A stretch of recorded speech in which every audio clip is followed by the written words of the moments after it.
Welcome to part 2 of the Bitcoin miner hydro fall. Yes, we're building a custom reservoir for an artist in the UK, and we're just getting started, and the shop is still relatively clean. Isn't that nice? It won't be that way for long. So the first thing we're going to be doing is sizing these bad boys up that I made the other day and getting them all exactly the same width, perfectly flat on the back, and then I'll be able to cut my ledge parts.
Right, I've got the backs flattened, sanded from 120 up to polished, optical clear again. As you can see, you can read right through them.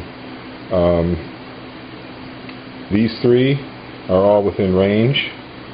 They're within a hundredth or so of a millimeter, but for whatever reason this one's a whole millimeter wider, just the way it happens sometimes. So I got to buzz this one down very carefully, exactly 1 millimeter, and keep it perfectly perpendicular. Okay, so I took the big piece, had to take a millimeter off. I taped each side, brought it very carefully over the course of 5 minutes or so down to that side, using my calipers to measure both sides back and forth, make sure everything was staying parallel, everything was staying true, using my tape as a guide mark. And now I should have them all about the same size. We can find out pretty easily by stacking them, feeling if they're flush.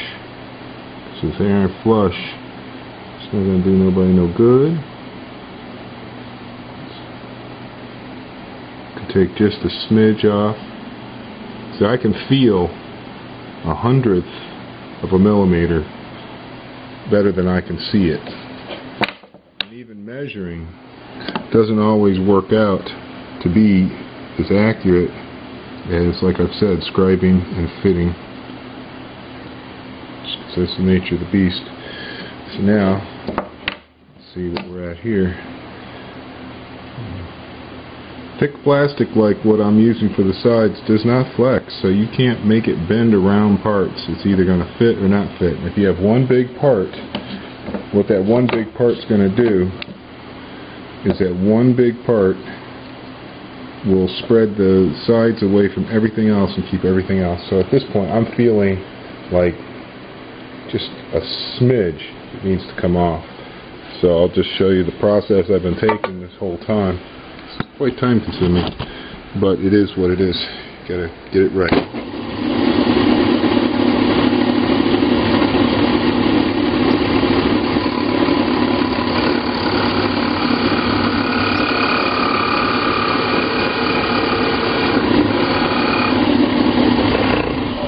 What I can do is I can just check it against my part by holding it so this feels flush. Make sure everything's square, it's flush. Still just a smidge to come off. I just take a tiny bit of them. I'm talking about hundreds.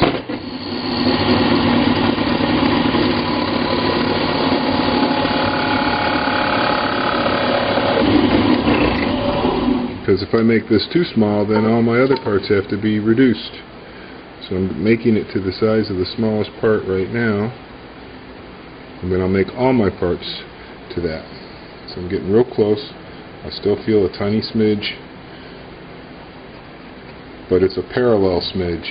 You know what I'm saying? If it was out of whack, then I'd have a problem.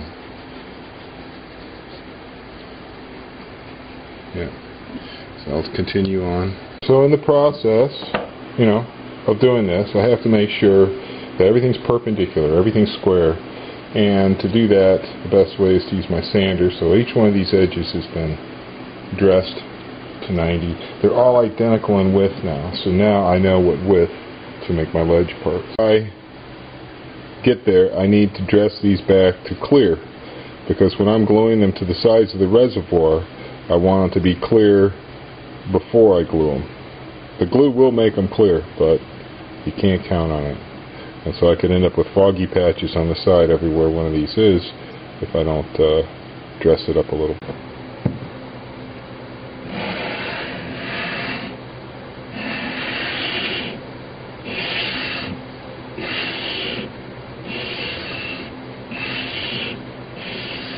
Got to be very careful not to change anything. All I'm trying to do is remove the scratches from my disc sander on there. Very carefully. Applying really even pressure. Not trying to make them go one way or the other, because that could totally screw everything up.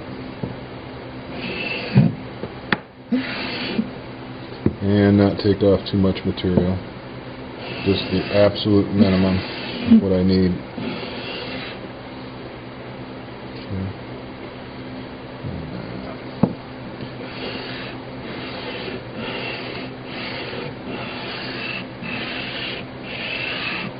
I've got a great big sanding block clamped down to my bench so I can do this.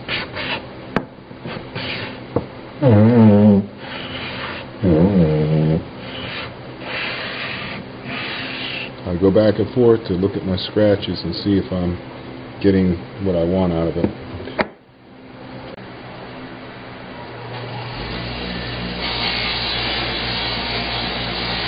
So as you can see, it's not the gluing up that's of what it is. It's all this preparation and keeping everything perfect, making sure everything's perfect before you even get started.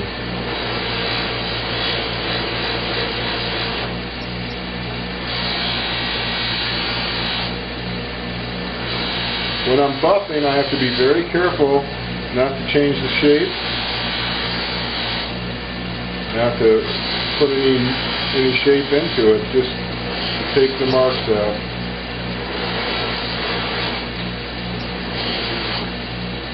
And I got to be super careful the buffing wheel does not grab the part and fling it across the shaft.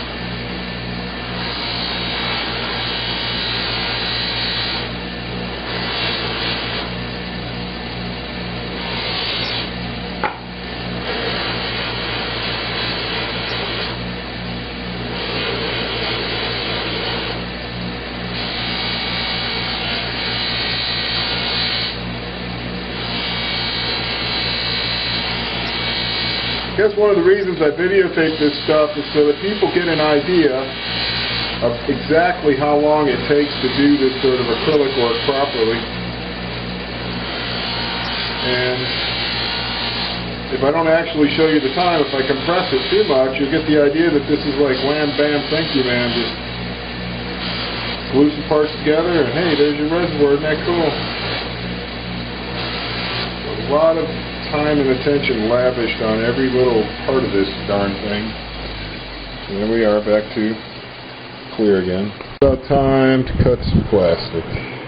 Make a giant mess in the shop. And what I look for is clearance, because I have to sand each edge, because each edge will have rough saw marks on it.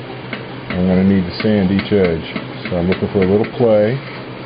And that puts me right at 5 1/4, which is what I drew up, what I estimated, so I guess I'm in the ballpark there. So now it's time to...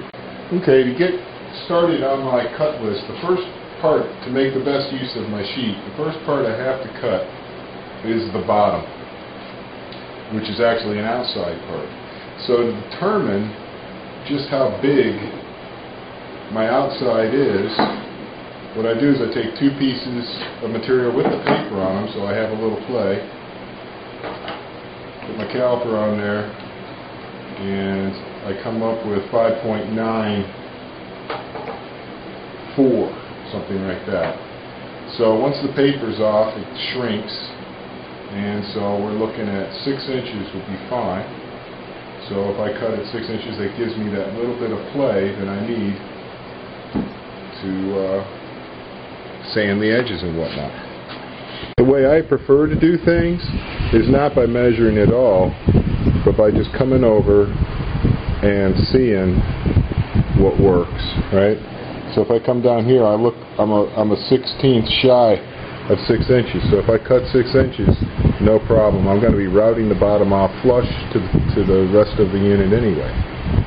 So that's how I really roll. Measuring is great, but actually cutting fit is how this whole reservoir is going to be made.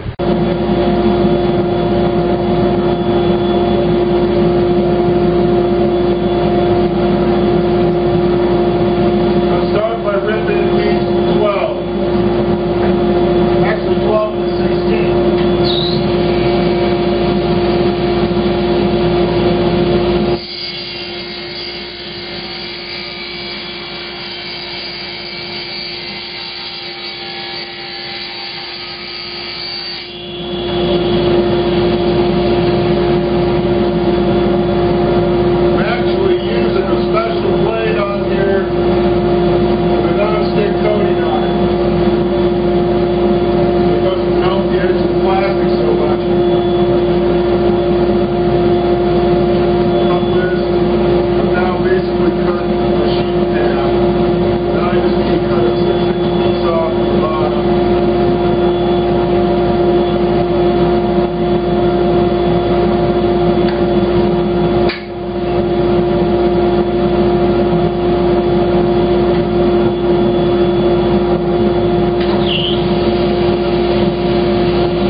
I start cutting things up, I'm going to check and make sure this is going to work. I always like to double check everything.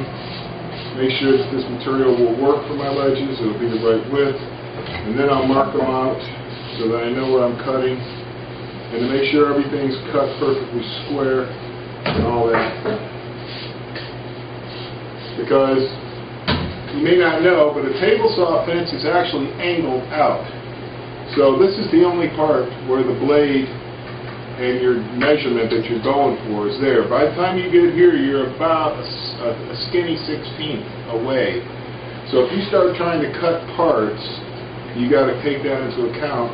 That's why using a miter saw, power miter saw, is a much better way to section up parts if you have the right blade for it.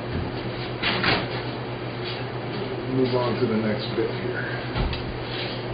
Now we're checking fit. First thing I want to do is just make sure that my bottom piece is going to be wide enough. It's not going to be a problem. So all I got to do is just put my two scraps of 3/8 here on either side, because those will be like the side panels. And I'm feeling lippage on either side. I'm good. Don't have to think about that anymore. The bottom piece, just set it aside for now. Now I need to see just how these fit the pieces I've cut. And I'm seeing that I have a really large amount of material on the side, and I don't want to spend, obviously a day sanding something down when I could just recut it. And I like to cut all my parts just a smidge oversized, because once you cut it too small, it creates a ton of work if you're going to shrink everything else down to fit your small parts you just made, or you have to recut them. So now it's a matter of going back to the table saw, recutting this, getting it within a smidge, and then carefully sanding the edge perfectly perpendicular to remove the saw marks, and getting these parts ready to mark and section up into all the different internal parts.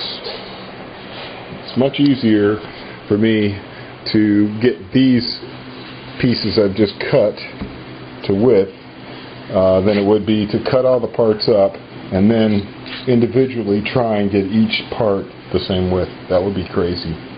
Alright, so more on that in a little bit. I'll save you more table saw work. There's plenty more of it to come. I'll just show you once I've got all my parts to size, any little things that I do that I haven't discussed, and then we'll start the glue up of all these wonderful parts that I've been working on for a while now.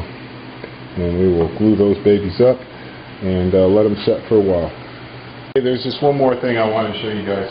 Like I've been saying all along, I like to scribe and fit. And what scribing means is that you literally put one part right up against another part and you draw a line. And then you work right up to the outside edge of your pencil line, which is actually a fair amount when you're talking about gluing up internal parts in this reservoir. The thickness of that pencil line is what I spent 5 minutes removing on my sander, okay? And then here, let me show you what I'm talking about over here. Okay, rather than going to some arbitrary number or whatever, what I do is then I line my pencil mark right up with the edge of the tooth of the saw. Okay, that might actually be a little tiny bit close, a little close for comfort. For instance, if the part moves out just the slightest bit, it'll make a low spot that'll screw up the whole part. So maybe just a smidge less than that, but that's scribing and cutting to the scribe to fit. So before I commit to cutting up the entire piece of material, I just run the blade into it just a smidge. And it's up just that tiny little bit of lip I need. Alright, I got the saw all checked out. One thing I like to do before I cut, just in case anything has changed, so I can check everything square, and I do it by ear. Blade ring, just touching the square. This first piece is only 1 inch, so I don't want to be right up on it with my fingers. That would be unsafe.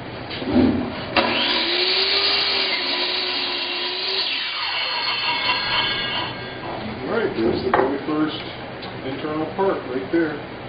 This thing cuts perfect. There's Hitachi blades, the best. Alright, I'm going to cut up a mess more parts now.